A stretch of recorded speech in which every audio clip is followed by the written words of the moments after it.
இந்து மதம், சனாதன தர்மம், நீதிமான் விதுரர் கூறிய உபதேசங்கள். மனம் மற்றும் உடல் சம்பந்தமான மனிதர்களுக்கு நேரும் நோய்கள் புலன்படுபவையாகவோ புலன்படாதவையாகவோ இருப்பினும் ஞானியர் அவற்றை இறை தேடும் விலங்குகளாகவே சொல்லியிருக்கிறார்கள். மனிதர்கள் எப்போதும் அவற்றால் பீடிக்கப்பட்டு தடுக்கப்படுகிறார்கள். துன்புற்று பயணத்தை தொடராமல் நிற்கிறார்கள்.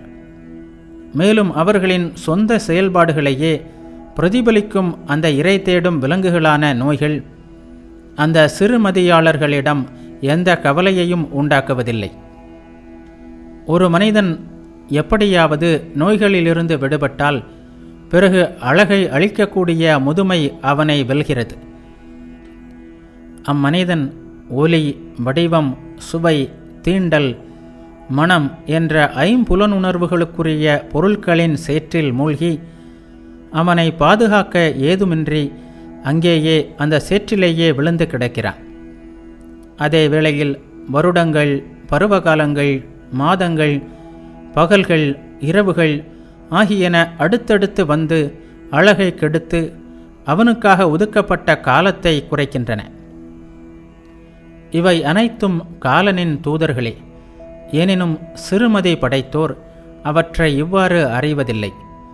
உயிரினங்கள் அனைத்தையும் அவற்றின் செயல்பாடுகளின் மூலமே விதியை அமைத்தவன் ஆள்கிறான் என ஞானியர் சொல்கிறார்கள். ஓர் உயிரினத்தின் உடல் தேர் என்று அழைக்கப்படுகிறது. புத்தியே அந்த தேரின் சாரதியாகும். புலன்களே குதிரைகளாகும். நமது செயல்களும் அறிவுமே அதன் கடிவாளங்களாகும். ஓடிக்கொண்டிருக்கும் அக்குதிரைகளை பின்தொடர்ந்து செல்வோர் மறுபிறப்பு என்னும் சுழற்சிக்குள் இவ்வுலகிற்கு மீண்டும் மீண்டும் வர வேண்டும்.